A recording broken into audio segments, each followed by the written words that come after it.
Olá, boa tarde.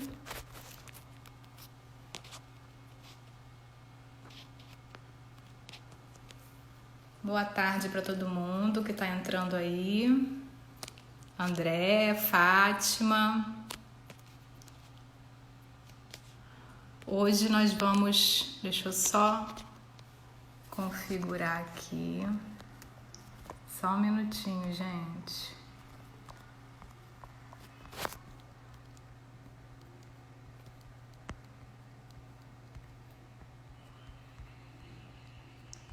Já vamos começar, só um minutinho que eu tô só terminando aqui.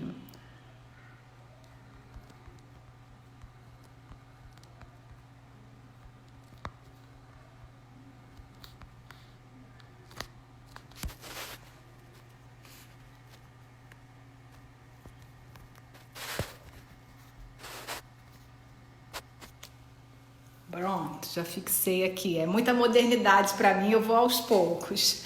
Gente, boa tarde para todo mundo.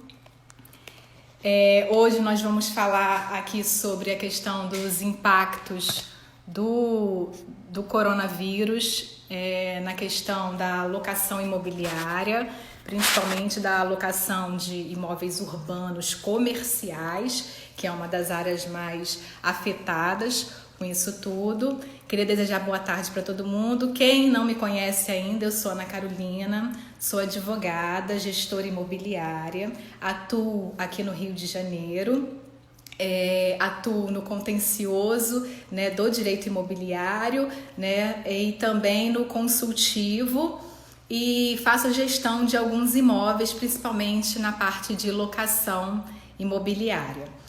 Bom, como aqui a gente tem um público mesclado, né? Tanto de pessoas que têm um certo conhecimento jurídico, advogados, estudantes de direito, e também pessoas leigas, né? Que tanto podem se enquadrar na figura do locador ou do locatário, ou um corretor de imóveis, imobiliário, administrador.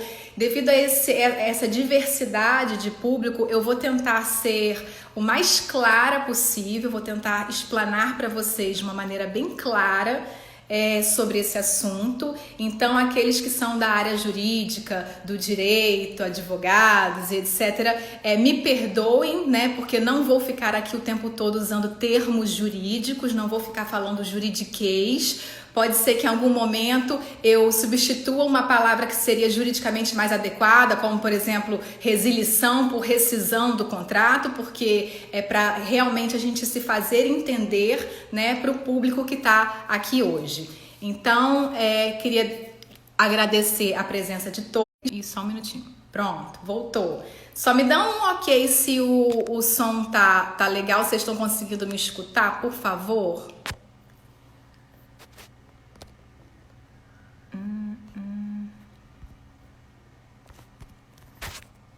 Peraí.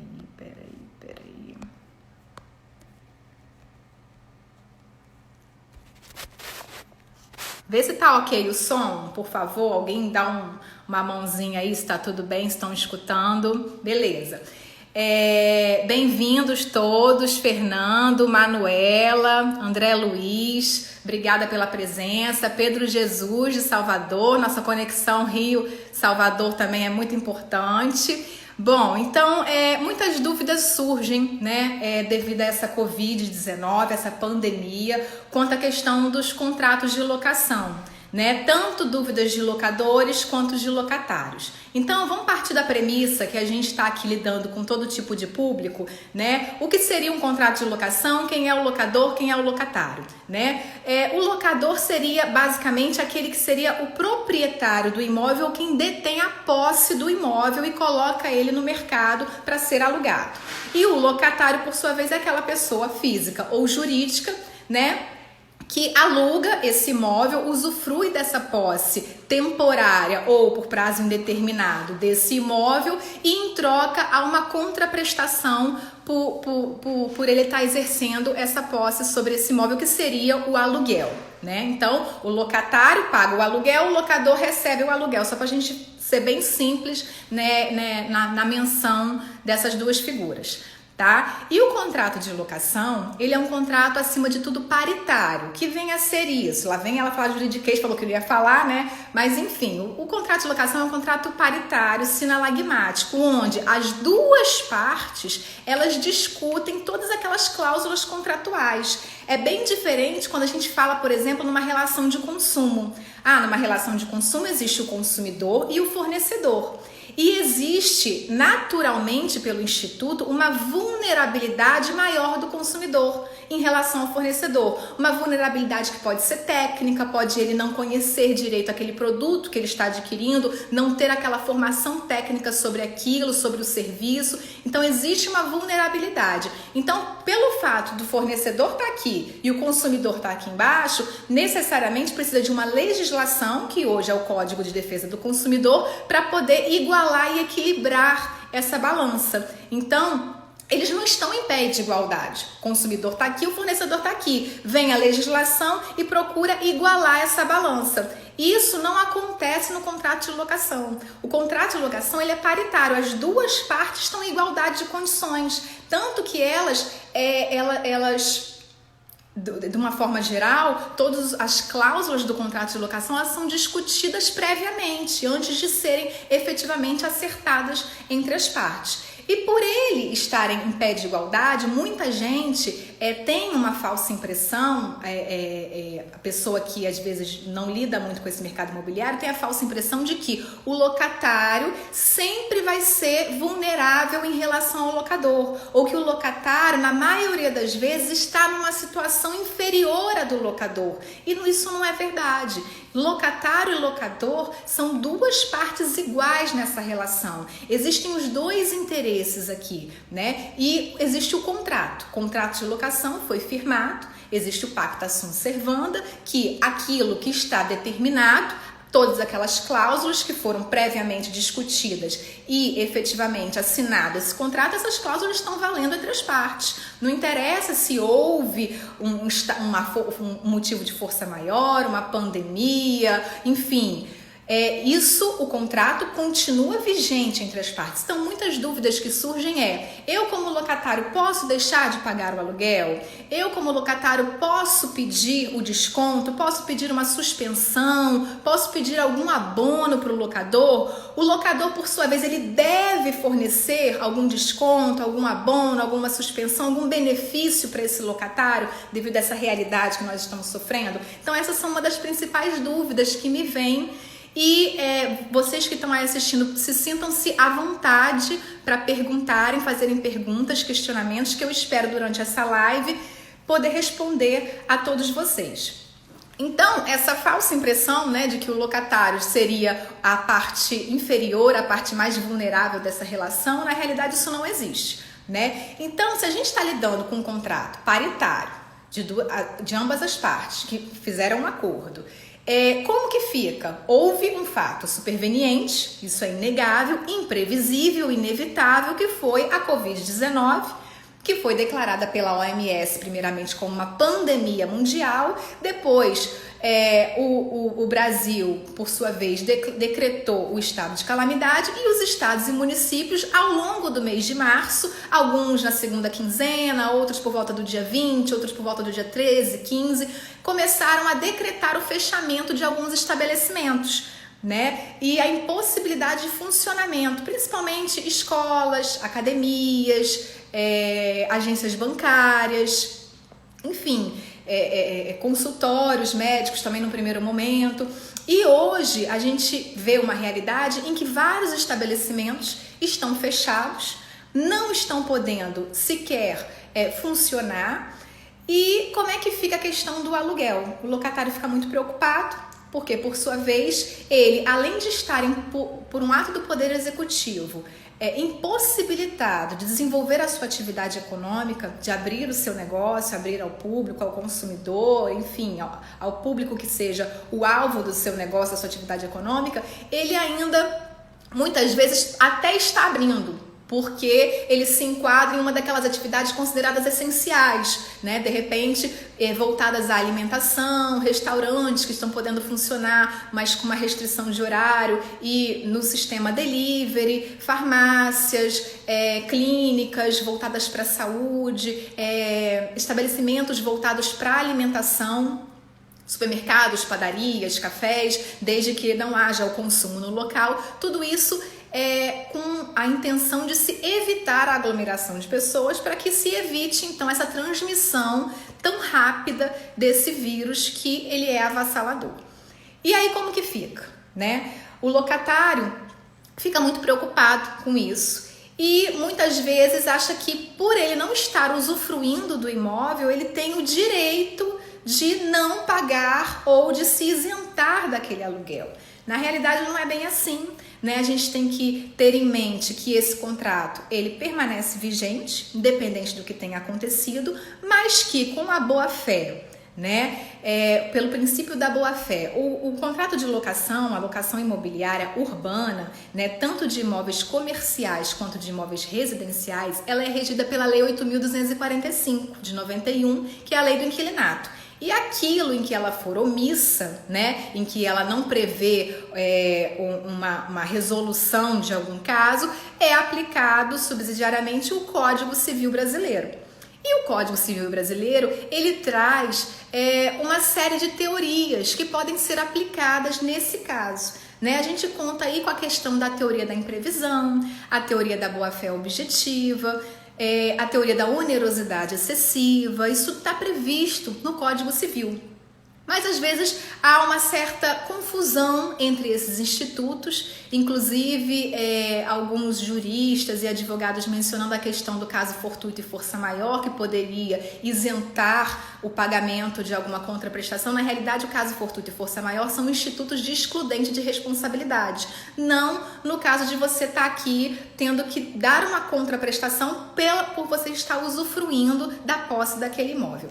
Apesar de alguns comerciantes, né, de alguns locatários de estabelecimento comercial não poderem estar usufruindo do teu imóvel, não poderem estar abrindo, de uma certa maneira, indiretamente, ele usufrui desse imóvel a partir do momento que o locador põe à sua disposição a posse daquele imóvel com a entrega das chaves. Então ele passa a ter a posse do imóvel para usufruir da melhor maneira dentro do que está previsto no contrato de locação, seja ele para fins residenciais ou comerciais, respeitando também a legislação do local, municipal, até mesmo a questão da convenção de condomínio que aquele imóvel possa estar inserido.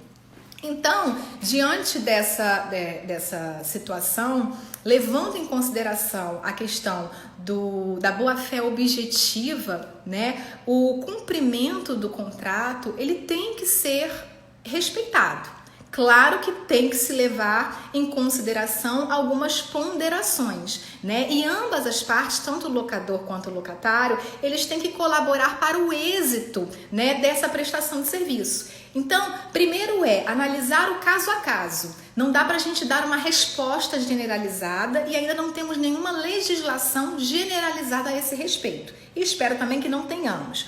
Mas a resolução dessa questão, desse conflito, é justamente no caso a caso, né? É você realmente verificar se há um nexo causal entre a pandemia, a Covid-19, né, com o fechamento do estabelecimento ou a redução do meu fluxo de caixa, que me impossibilite de adimplir com esse contrato. Então tem que haver esse nexo causal. E esse nexo causal, uma vez quebrado, você não tem mais qualquer direito de revisão, reajuste ou até resolução desse contrato. Então a gente tem que levar em consideração sempre o caso a caso. O estabelecimento está fechado? Ok. O estabelecimento não está fechado, mas o meu fluxo de caixa diminuiu muito. O meu faturamento hoje é de 1/10 do que eu faturava anteriormente à Covid. Né? A gente tem que levar em consideração também que essa questão da pandemia ela começou em meados de março, ou seja, né, numa regra geral, os contratos de locação, primeiro você usufrui do imóvel por aquele mês, né? A maioria das vezes é estipulado que o pagamento do aluguel se dará mensalmente. Então, primeiro você usufrui do imóvel, detém a posse do imóvel durante um mês. Ao final desse um mês há o pagamento do aluguel. Por exemplo, você começou o contrato de locação em janeiro, você vai usufruir do imóvel no mês de janeiro, você vai pagar o aluguel e os encargos do mês de janeiro no início de fevereiro. O de fevereiro você paga no início de março, o de março você paga no início de abril. Então, considerando que essa pandemia se iniciou por volta do dia 15 a dia 20 de março, dependendo da sua localidade, do seu estado, do seu município,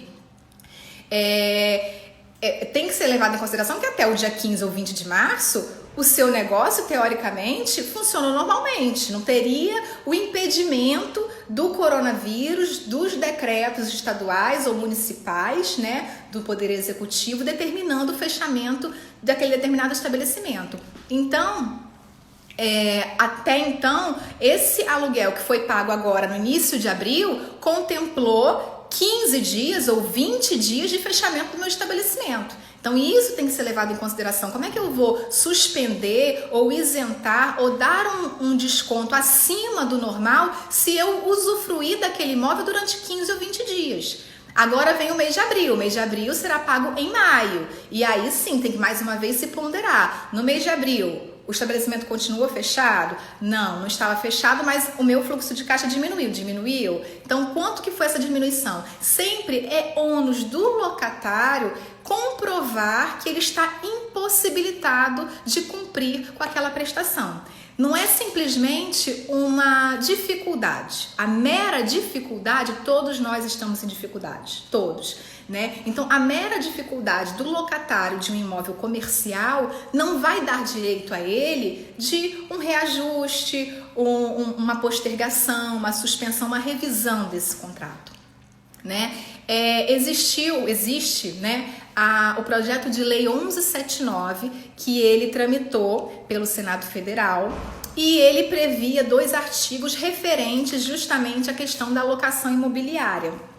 E um desses artigos ele foi vetado, não passou pelo Senado. Agora esse projeto de lei ele caminha para a Câmara dos Deputados, onde será votado, e caso não haja nenhuma modificação do texto, ele vai para a sanção ou veto do presidente da República. Se houver alguma modificação do texto, ele volta para o Senado Federal para ser rediscutido essas alterações que ocorreu na Câmara dos Deputados. Mas assim, resumidamente falando, esse projeto de lei ele previa, eu vou até abrir aqui o antigo texto, né, que era o antigo artigo 10, ele previa que, agora fugindo um pouquinho do nosso tema, mas só para a gente fazer uma comparação, os locatários residenciais que sofrerem alteração econômico-financeira durante a demissão, decorrente da sua demissão, redução de carga horária ou diminuição da remuneração, poderão suspender total ou parcialmente o pagamento dos aluguéis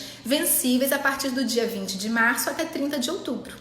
Então, na realidade, esse artigo ele estava fornecendo uma moratória, né, expressa em lei para qualquer locatário que se visse impedido, né, com uma certa dificuldade financeira de adimplir com o seu compromisso previamente contratado com o locador, pudesse então suspender total ou parcialmente o pagamento desses aluguéis. E para isso bastava que ele comunicasse ao locador, né, do imóvel a sua intenção de suspender esses pagamentos.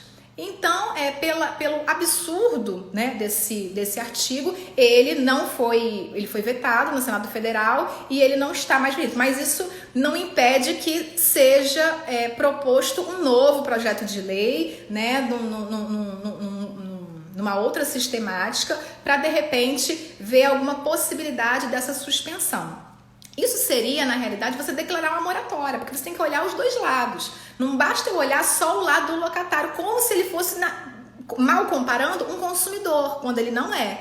Então, você tem que olhar sempre as duas óticas, a ótica do locatário e do locador, né? Então, devido à questão da pandemia, é admitido sim você revisar o contrato de locação. Você, como locatário, você pode e, aliás, você deve renegociar. É a questão do dever da renegociação, né? Como houve aí um fato imprevisível posterior à assinatura desse contrato de locação, em que nenhuma das partes poderia prever isso, e muito provavelmente, né, 99% dos contratos, acredito eu, que não tenha nenhuma cláusula prevendo esse tipo de fato que está acontecendo, né, e acaba gerando reflexos em toda a economia mundial, não pode o locatário simplesmente o locador fechar os olhos para isso. Há sim a possibilidade de você renegociar essas cláusulas, renegociar a forma de pagamento, o prazo, de repente um percentual de desconto para facilitar que esse locatário não entregue esse imóvel. Isso tudo é possível.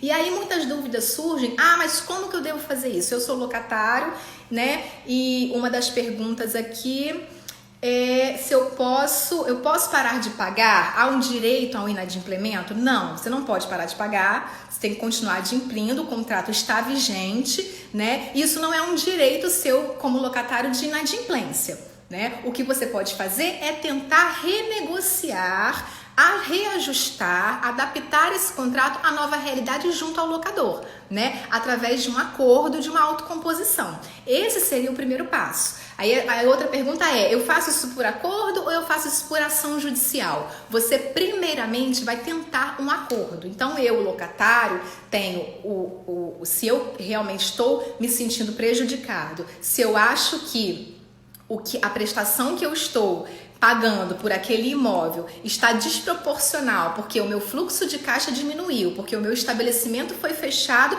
por uma ordem do Poder Executivo, em que eu não posso abrir, ou porque o meu negócio, simplesmente pela natureza dele, se esvaiu e eu não tenho como mais funcionar naquele local, porque ou eu não vou ter consumidores, ou eu não vou ter, por exemplo, eu tenho uma casa de festas, as festas estão suspensas. Como é que eu vou fazer para adimplir com aquele aluguel se não está ocorrendo festas e eu não estou tendo fluxo de caixa? Muitas festas estão sendo canceladas, né? Então, como que fica essa questão? Num primeiro momento, você deve procurar o locador e tentar uma composição com ele, um acordo, fazer algum tipo de uma proposta de acordo, né? Voltei, gente. Deu uma pane aqui. Tá ok, né? Caso exista alguma... Só me responde aí se eu voltei mesmo, porque aqui ficou preta a minha tela. Tá tudo ok aí? Tudo ok. Então, caso exista alguma imobiliária, corretor, né, algum administrador que intermedie essa relação de locação, você, como locatário, você procura primeiramente essa administradora, esse corretor, essa imobiliária, para que ela intermedie essa locução. E ela tem sim o dever de intermediar, né? Num primeiro momento, essa imobiliária ela não pode por ela mesma responder em nome do locador, ela tem que efetivamente intermediar essa locução, porque são interesses entre locatário e locador. A administradora, a imobiliária, ela só está ali para intermediar aquilo ali, fazer que aquilo ali funcione de uma maneira boa para ambos. Então, primeiramente procurar, se houver essa pessoa intermediando, ou diretamente o locador, e propor alguma proposta de acordo, e você efetivamente comprovar que você está impossibilitado de pagar. E por que está impossibilitado? Não é uma mera dificuldade, né? Pode ser pelo fechamento do seu estabelecimento, você demonstrar através de planilhas, de fluxo de caixa, através do seu faturamento, que realmente diminuiu. E aí vocês, tendo essas duas óticas, né, bem esclarecidas, chegarem a um acordo. O locador, por sua vez, ele também depende daquele aluguel, né? A maioria dos locadores hoje no Brasil... eu falo aqui pelo Rio de Janeiro, mas acredito que no Brasil a grande maioria são pessoas físicas, né, que até mesmo uma vida inteira juntaram, né, aquelas economias, deixaram de investir em algo para investir num imóvel que pudesse viver daquela renda. E agora, durante essa pandemia, como que fica? Simplesmente se o locatário não pagar o meu aluguel, né? Eu posso entrar com uma ação de despejo, eu posso executar, como que fica essa questão? é uma dúvida recorrente. Então, sempre tem que ser olhado nessas propostas de acordo, nessa intermediação, nessa locução, que pode se dar através de uma administradora, através de um advogado, pessoalmente, você diretamente, como locatário, procurar o locador, pode se dar de diversas maneiras. Claro que se você tiver um aparato por trás e puder ter uma assessoria jurídica para fazer essa intermediação, você vai estar melhor assistido e vai ter mais argumentos para poder negociar essas questões. Mas de uma maneira geral, os locadores eles não têm posto muito impedimento para essas questões, porque é uma realidade que a gente está vivendo. E se ambas as partes não cederem um pouco e não se ajudarem, realmente fica difícil você conseguir levar o negócio para frente. E uma rescisão do contrato agora, com uma entrega das chaves, né? Caso você, como locatário, entre em contato com o locador no primeiro momento diz que não faz acordo, que é o que está lá, tem que ser pago aquele aluguel e ele não vai reduzir, não vai suspender, não vai te dar nenhuma espécie de fôlego quanto a isso. E aí você se vê numa situação que você precisa então entregar as chaves, vai ter que fazer uma rescisão antecipada desse contrato, que muitas vezes prevê uma multa para essa rescisão antecipada. E aí como que fica, né, essa situação? Para o locador é pior a entrega das chaves nesse momento, porque ele dificilmente vai conseguir alugar esse imóvel novamente nesse período que nós estamos vivendo. Pode acontecer, mas é mais difícil do que se estivéssemos em tempos normais, sem pandemia, sem coronavírus, sem isolamento social das pessoas. Então, é importante haver essa intermediação e que você procure fazer essa intermediação da melhor maneira possível. O locador, por sua vez, outra pergunta que fazem muito, que eu anotei aqui que foi chegando durante esses dias, se o locador ele é obrigado a aceitar. Não, ele não é obrigado. Isso é uma autocomposição, é um acordo que ambas as partes vão chegar a um consenso. E aí, se eu não chegar a esse consenso, se eu procurei o locador, ele foi redutível, ele não quer reduzir, bom, você primeiramente mostrou a sua boa-fé, né? Que é a questão do dever. Eu tenho que renegociar, eu devo procurar o locador para renegociar, ou eu posso de imediato entrar com uma ação judicial e pedir a revisão desse contrato? Essa é uma dúvida, né, que muitos questionam. Pelo princípio da boa-fé objetiva, inclusive esculpida lá no artigo 422 do Código Civil, é primordial que você, primeiramente, no estado em que estamos vivendo, você procure o locador e faça algum tipo de proposta. E você ou notifique ele extrajudicialmente ou ligue diretamente para ele, mas se você puder ter uma comprovação documentada de que você, agindo de boa fé, né, não está se tornando inadimplente culposamente nesse contrato. Você está agindo de boa fé, com a boa fé objetiva, procurando o locador, tentando renegociar. Ele, por sua vez, foi irredutível ou se manteve inerte e vocês não chegaram a nenhum acordo. Aí sim, você ajuiza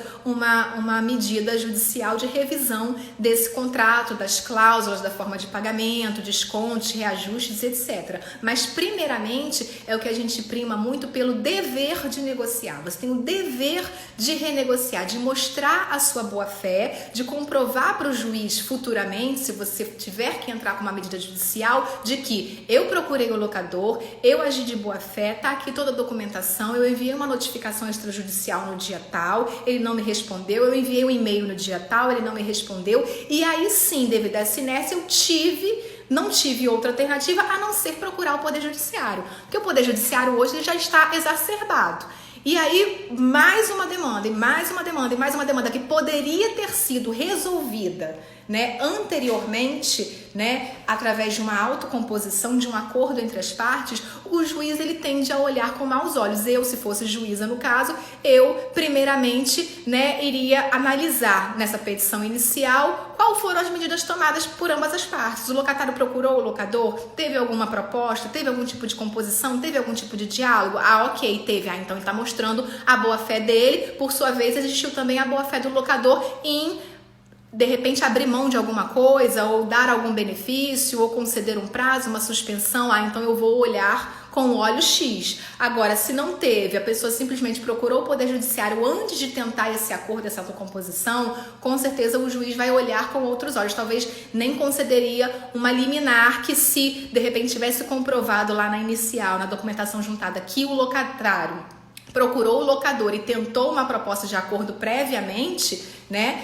Talvez o juiz tenha prova suficiente nos autos e conceda liminarmente uma tutela de urgência para, de repente, reajustar, suspender, postergar esse pagamento, enfim, sempre de acordo com o caso a caso. Né? Então, o que eu falo para vocês é sempre olhar sob as duas óticas. Eu, como locatário, não estou numa situação inferior ao locador pelo fato de eu depender daquele imóvel para exercer minha atividade econômica. Não existe isso. Eles estão em pé de igualdade. E o locador, por sua vez, precisa daquela renda que o aluguel gera para ele poder também adimplir com as suas obrigações. Então, há esses dois interesses. Estamos falando aqui de um contrato paritário, né? E outra pergunta que chega aqui também: o que eu devo demonstrar, né, para fazer esse acordo? O que você deve demonstrar sempre é a sua boa-fé objetiva e demonstrar, se possível, documentalmente, que você está impossibilitado de arcar com aquela obrigação, de adimplir aquele contrato de locação, seja através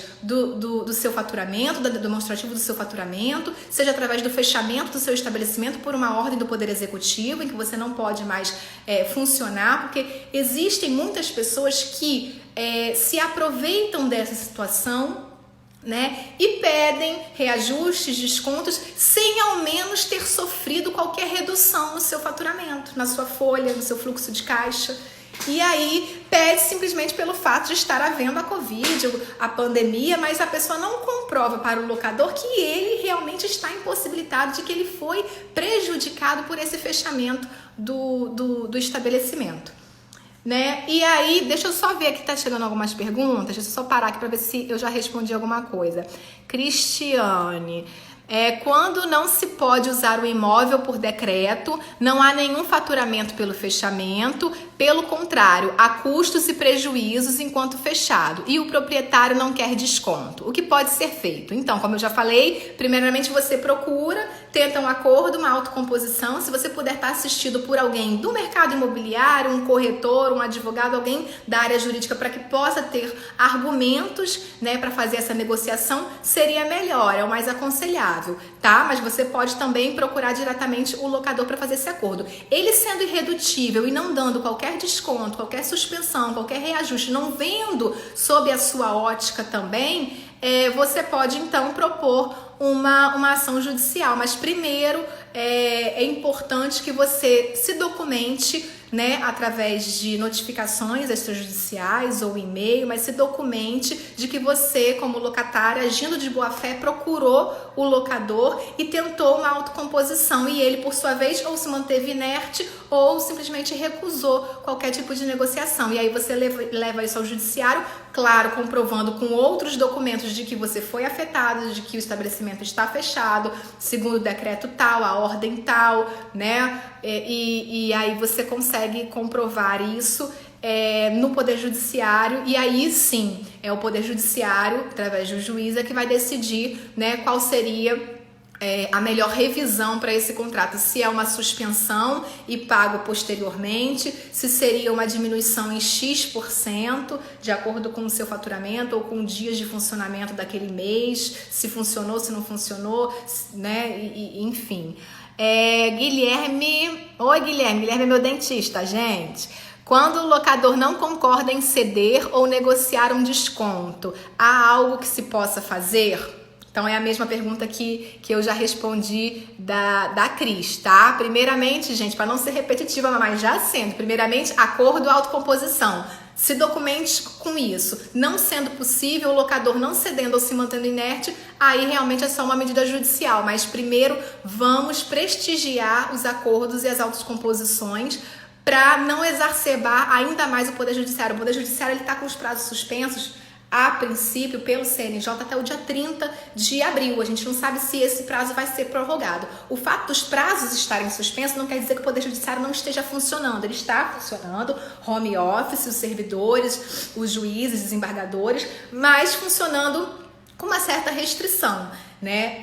Então, os processos não estão tendo o andamento né, que estava tendo fora do período de Covid, anteriormente a essa paralisação, tá? E tem os plantões judiciários, as tutelas de urgência, de evidência, né, e as questões de urgência estão sendo analisadas sim, mas é aquela questão, você vai entrar com uma ação hoje, você não sabe quando isso vai ser resolvido, quando terá uma decisão liminar ou quando terá uma sentença, enfim, ainda tá muito incerto. Então, sempre a autocomposição e o acordo é uma maneira melhor para ambas as partes, isso tem que estar bem claro, tanto para o locador quanto para o locatário, né? E para o locador também é interessante que ele abra mão de alguma coisa, faça algum tipo de reajuste, alguma suspensão, porque se o locatário entrar com uma ação judicial, quem vai determinar isso é o juiz, né? Então é um terceiro de fora da relação que muitas vezes não está por dentro da realidade daquele mercado, daquele bairro, daquele shopping, daquele centro comercial, né? E aí, melhor pessoa mesmo para avaliar essas questões é o locador e o locatário. André, oi André, meu sócio, tá lá, Espírito Santo, não quis fazer live comigo, eu faço sozinha, não tem problema, mas quero só marcar a próxima live com você. Seria possível uma revisional de aluguel partindo do princípio Reb Sic Stantibus? Aí vem ele falar de juridiquês, né? Reb Sic Stantibus, gente, o contrato é lei entre as partes, aquilo que foi contratado tem que ser cumprido, tá? Ou seja, em razão do fato imprevisível, o rebus sic stantibus não prevaleceria sobre o pacta sunt servanda? Ah, tá, agora eu entendi o que ele está perguntando. O sublocatário pode propor ação revisional em caso de não haver acordo? Ok, então vamos lá. A ação revisional, ela é possível sim. A ação revisional que ela é prevista na Lei 8.245, que é a Lei do Inquilinato, é uma revisional que ela tem alguns requisitos. E um desses requisitos é de que a locação tenha no mínimo 3 anos. Então, para aquele juiz que vai seguir a letra da lei, né, se eu acabei de alugar um imóvel, tem menos de 1 ano que eu estou no imóvel, ou 2, enfim, mas eu não tenho ainda 3 anos de locação, pode ser inviável esse tipo de revisional. Essa revisional que existe na Lei 8.245, ela é embasada na questão do valor de mercado. Quando, por exemplo, eu alugo um imóvel pelo preço X, vou botar aqui um exemplo, R$10 mil o aluguel. E aí a realidade daquele local, daquele mercado imobiliário, ou desvalorizou demais ou supervalorizou. Hoje um imóvel naquele local, o aluguel está valendo R$20 mil. Aí o locador pode propor, o locador, proprietário, possuidor do imóvel que alugou para o locatário, pode propor uma revisional para poder aumentar esse aluguel. E o contrário também, se eu aluguei por R$10 mil, mas hoje, depois de 3, 4, 5 anos, a realidade desse mercado é outra. E aquele local, pela violência ou por outros fatores, está muito desvalorizado. E aí hoje, no máximo que se paga de aluguel naquele local é R$2 mil devido à violência, falta de segurança e etc. E aí, eu como locatário vou continuar pagando os R$10 mil? Eu posso então propor uma revisional do aluguel embasado na Lei 8.245, no artigo específico que tem lá uma previsão, para eu rever o valor desse aluguel. É plenamente possível. Agora, nesse caso da Covid-19, da pandemia, é uma outra situação.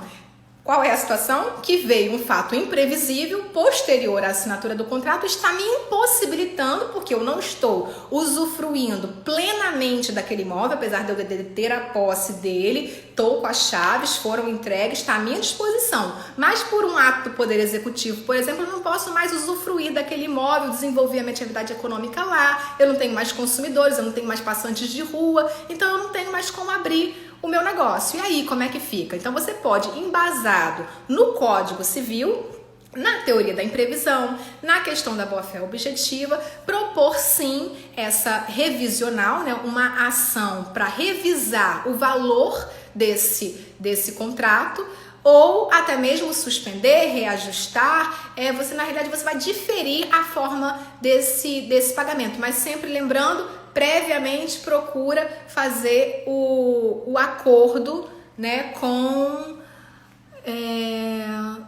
Aí ele pergunta se o locatário inadimplente pode entrar com ação revisional sustentando a teoria da imprevisão. Exatamente, a questão da teoria da imprevisão do artigo 317 do Código Civil. Ele pode sim entrar com uma revisional nesse sentido, tá? O que pode acontecer, como eu já disse, se a revisional for embasada na Lei 8.245, é que alguns juízes, seguindo o pé da letra da lei, vai entender que não cabe revisional porque não teria, por exemplo, o requisito dos 3 anos no mínimo para pedir uma revisão do aluguel. Outra questão que vem muito, que as pessoas perguntam, uma questão eu tenho o meu negócio, é um imóvel comercial de rua, né? Ou uma sala comercial, enfim, dentro de um condomínio, de um prédio comercial, e tem a questão do shopping center, né? Eu sou lojista e tenho uma loja no shopping center, como é que eu faço? Eu pago o aluguel ou não pago? O shopping center está fechado, né? Para algumas atividades como farmácia de manipulação, estabelecimentos que trabalham com gêneros alimentícios, produtos de higiene, limpeza e alimentos, tem a autorização do funcionamento, mas a maioria das lojas no shopping center, né, que vendem produtos e até mesmo serviços, salão de beleza, roupa, vestuário, etc., está impossibilitada de abrir, está fechada, e eu faço como? Eu pago? Eu não pago? Como é que fica? A associação aqui dos lojistas está falando uma coisa, o shopping está falando outra. Bom, a questão do shopping center, ela é um pouco diferente, ela é regida sim, tá? Pela Lei 8.245, mas na realidade ele tem a questão de ter um regramento próprio, porque prevalece as condições previamente pactuadas. Então, apesar de ter a previsão na Lei do Inquilinato, o shopping center tem um regramento próprio daquilo que foi pactuado com o shopping, né? O lojista com o shopping center. Na realidade, o shopping center ele é um grande fundo empresarial que ele atrai a clientela através do seu aviamento, do seu nome, da publicidade, da propaganda. Tem uma série de coisas envolvidas que atrai a clientela para aquele shopping center. Então, eu como lojista, quando eu pago o meu aluguel, eu não estou pagando só pelo espaço físico, eu pago por um todo, né? E o aluguel, no caso de shopping center, ele é um pouquinho diferente, né? Na maioria das vezes, não estou falando que é uma regra geral, mas na maioria das vezes, os shopping centers cobram como? Eles cobram um aluguel mínimo, um aluguel que chama-se de fundo de promoção e propaganda, e a questão do aluguel sobre um percentual sobre o faturamento, né? E além disso, os encargos condominiais. Então, o shopping center, por ter essa cobrança de aluguéis um pouco diferente, né, do normal que a gente vê, o que tem acontecido é que alguns shopping centers já estão dando esse desconto, estão suspendendo o pagamento desses aluguéis, mas quais aluguéis? O aluguel referente, o aluguel mínimo, né, o aluguel mínimo e o aluguel de promoção e propaganda, né, referente ao fundo de promoção e propaganda. Quanto ao aluguel, que é o percentual sobre o faturamento, esse continua sendo cobrado. Então, se a minha loja está fechada e não tem faturamento nenhum, é zero. Se eu faturei, por exemplo, os 15 dias de março, eu vou pagar um percentual sobre aquele faturamento que eu faturei os 15 dias de março, né? A gente não pode também fechar os olhos e dizer, afinal de contas, até o dia 15, 20, dependendo da sua cidade, o comércio funcionou normalmente. E tem saído algumas decisões, né, quando isso não vem espontaneamente pelo shopping center ou por um acordo entre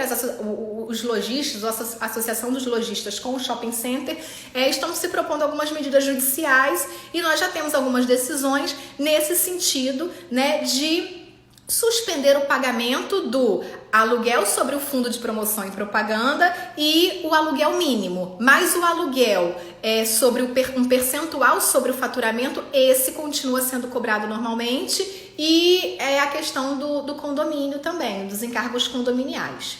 Então, a questão do shopping center é mais ou menos essa. Tem muita gente que pergunta e fica na dúvida. Eu não pago nada? Não tem shopping, não tem aluguel. Bom, não é bem assim, porque o contrato de shopping, ele tem uma característica própria, aquilo ali é todo um fundo comercial, então isso tem que ser realmente analisado o caso a caso, mas de uma maneira geral, a jurisprudência que já se manifestou até o momento é no sentido de suspender o aluguel do fundo de promoção e o aluguel mínimo, tá? O percentual sobre o faturamento continua sendo cobrado e você, como lojista, né, assim que possível, deve se manter adimplente com ele e com o condomínio. Outra coisa que é importante, gente, a gente falar, estamos nos 15 minutos finais, vamos mandando as perguntas de vocês aí, tá? A gente falar sobre a questão, eu vou renegociar com o locador o aluguel, o percentual do aluguel, ou suspender o aluguel, ou isentar o aluguel, ou postergar esse pagamento, pedir 10, 20, 30% de desconto, é a minha negociação com o locador. Mas isso é sobre o aluguel. Aqueles encargos, né, que incidem mês a mês no imóvel e que na maioria das vezes está previsto no contrato de locação, que além do aluguel, o locatário ele tem que adimplir com o IPTU, com o condomínio, alguma taxa tributária, alguma taxa municipal ou estadual que venha a incidir sobre aquele imóvel, multas condominiais que venham a ser aplicadas. Isso fica a cargo do locatário, claro, desde que previsto no contrato de locação. Então, essa despesa fixa do imóvel, que seriam os encargos, esses têm que continuar sendo pagos normalmente, até porque não houve nenhum tipo de isenção do condomínio, que continua, né, gerindo, tendo toda a despesa de funcionários, segurança, limpeza e etc. IPTU também, pelo menos aqui no Rio de Janeiro não houve nenhum tipo de suspensão desse pagamento, continua sendo pago, tem outras taxas, seguro, muitas vezes seguro contra incêndio, que é contratado e previsto no contrato de locação, é contratado pelo locador, mas o locatário reembolsa o locador desse seguro contra incêndio. Então, essas despesas fixas, elas continuam sendo pagas e, ao meu ver, né, a não ser que realmente o locador queira abrir mão disso, mas continuam sendo pagas normalmente porque estão previstas no contrato de locação, e eu não vejo viabilidade de você querer algum tipo de reajuste, de suspensão, algum tipo de acordo em relação a essas parcelas fixas, né? Então, gente, a questão tem gente que pergunta muito do fiador.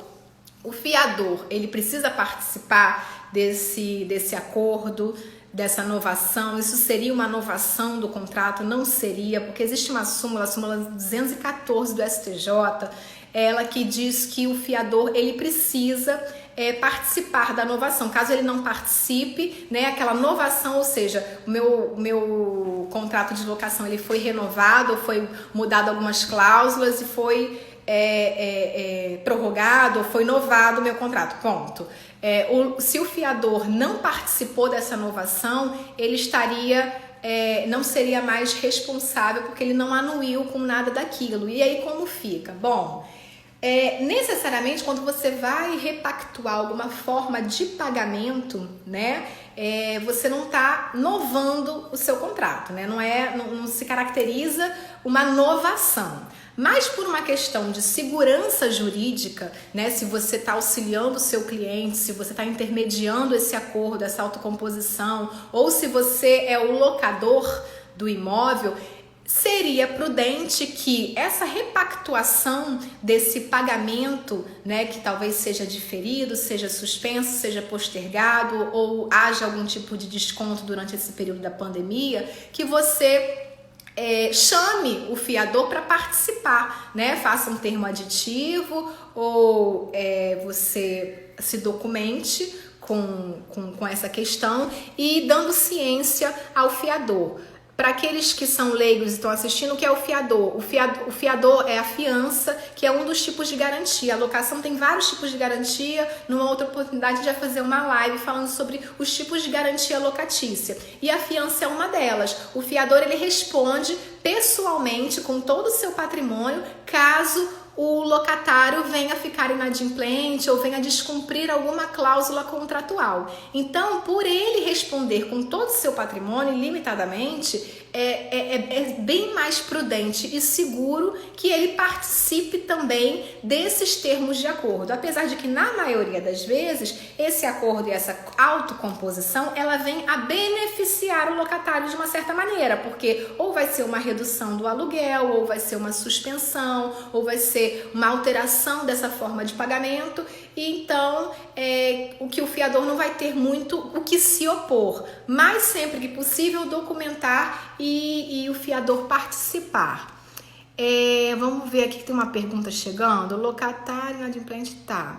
O locatário que foi impedido de acessar as áreas comuns pelo condomínio, admitindo uma decisão em assembleia, ele pode pleitear a suspensão ou redução do pagamento? Então, a relação condominial, ela ainda continua sendo feita com o proprietário, até porque se não houver o pagamento do condomínio, né, quem fica inadimplente é o proprietário e não o locatário. Se o condomínio tiver que executar alguém, ele vai executar o proprietário do imóvel que está registrado, né, junto ao RGI, lá na matrícula do imóvel. Essa é uma primeira questão. Mas se o locatário ele está usufruindo daquele imóvel, ou seja, ele detém a posse, ele usufrui, né, de todo aquele benefício que o condomínio coloca à disposição do proprietário, que agora a posse encontra-se com ele. Ele pode, então, se ele se sentir... o que ele falou? Acessar as áreas comuns. Ele pode pleitear suspensão ou redução do pagamento? Não, isso aí o que ele tem que pleitear junto ao condomínio, né, através do proprietário, comunicar isso ao proprietário e pleitear junto ao condomínio essas questões. Agora, impedido de usar a área comum, aí tem que ver realmente o caso a caso, né? Impedido de usar a área comum como? Porque se a gente está falando assim de um imóvel comercial, fica mais difícil esse impedimento, mas se for um prédio que realmente está fechado, não tem ordem de abertura, ou um shopping center que ele está impedido de entrar, né, dentro do shopping, porque o shopping está fechado, ele pode pedir algum tipo de abatimento desse valor com relação ao aluguel? Eu entendo que não. Isso aí é uma questão que tem que se ver juntamente com o condomínio, né? O aluguel é uma coisa e a taxa condominial, a mensalidade condominial paga mês a mês é outra. Quem paga essa mensalidade é o locador, e o locador ele se reembolsa, né, com o locatário, se assim tiver previsto no contrato de locação, o condomínio que foi pago previamente. Então, na realidade, o locatário paga sim o condomínio junto com o aluguel, mas efetivamente perante a pessoa jurídica do condomínio, quem responde é efetivamente o locador. Bom, gente, a gente está agora encerrando já nos minutos finais. Eu queria primeiramente agradecer a todos vocês. Eu espero que eu tenha sido clara com as minhas palavras, que tenha me expressado com clareza, tirado as dúvidas de todos em relação a essa questão da locação do imóvel comercial em tempos de coronavírus, e dizer para vocês que hoje o cenário em que a gente se encontra, as pessoas elas estão muito preocupadas em como eu vou resolver isso, como eu vou resolver aquilo, eu não tenho dinheiro, não tenho fluxo de caixa, não sei o que eu vou fazer com o meu funcionário, se eu vou demitir, se eu não vou demitir, se entra de férias, se é suspenso. Uma hora o STF fala uma coisa, outra hora eu acordo e tenho uma outra medida provisória, cada dia uma medida provisória. Tá todo mundo assim da mesma maneira, né? Então, o melhor que a pessoa tem que fazer nesse momento, o locador e o locatário, é ponderar, colocar os pingos nos is, ponderar, olha, hoje a minha situação real é essa, né? E você expõe de uma maneira clara e objetiva, e sempre que possível demonstra documentalmente, né? O ônus da prova é do locatário que está pedindo um desconto, ou que está pedindo uma postergação, ou que está pedindo uma suspensão desse aluguel. Então, o melhor que tem a se fazer hoje é uma autocomposição, um acordo, o locatário procurar diretamente o locador ou a pessoa que está intermediando essa relação jurídica, essa relação de locação, se houver uma administradora, uma imobiliária, um corretor que intermedie isso, e você realmente expor como locatário que você está sendo privado do uso da coisa, impossibilitado, né, de honrar com aquela prestação. Uma mera dificuldade não gera para você o direito do inadimplemento, a mera dificuldade.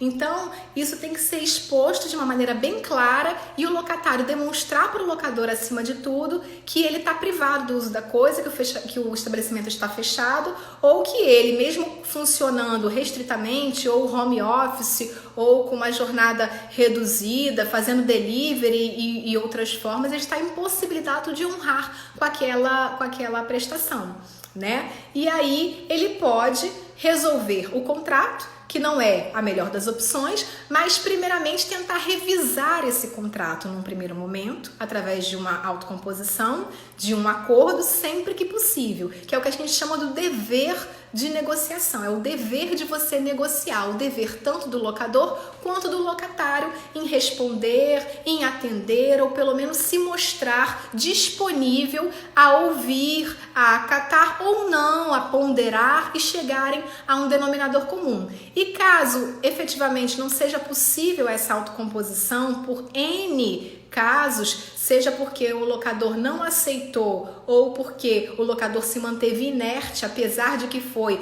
notificado extrajudicialmente ou através de um advogado ou através de uma imobiliária e ele se manteve inerte, aí sim você buscar o poder judiciário para ter então uma tutela judicial que embase esse seu pedido de revisão contratual. Isso sempre primando pela boa-fé objetiva de ambas as partes e nunca esquecendo que a gente está aqui tratando de um contrato paritário, onde as duas partes estão na mesma situação, né? Em pé de igualdade. Não seria a mesma situação, mas seria em pé de igualdade. Existe o interesse do locatário, que se vê impossibilitado de usufruir e de desenvolver a atividade econômica dele, e o interesse do locador, que por sua vez depende da renda daquele aluguel para sua própria subsistência e para adimplir com as suas obrigações. Espero, gente, ter esclarecido. Se ainda restou alguma dúvida, podem me enviar, podem me chamar, envia mensagens, deixe nos comentários, que assim que possível espero responder e ajudar a todos. Estamos aqui para a gente compartilhar conhecimento, para a gente compartilhar experiências e tentar, né, diante de todo esse cenário, diante de toda essa pandemia, termos um mundo um pouquinho melhor. E se a gente começar, eu, por exemplo, na área jurídica, né, com os conhecimentos que tenho, puder compartilhar um pouquinho daquilo que eu sei, que eu estudei, que eu me aprimorei, a gente consegue, compartilhando conhecimento com o outro, tornar essa pandemia, essa questão toda um pouquinho mais leve para cada um. Obrigada, boa tarde, obrigada a todos que ficaram aqui presentes e mais uma vez, gratidão a todos. Tchau, gente!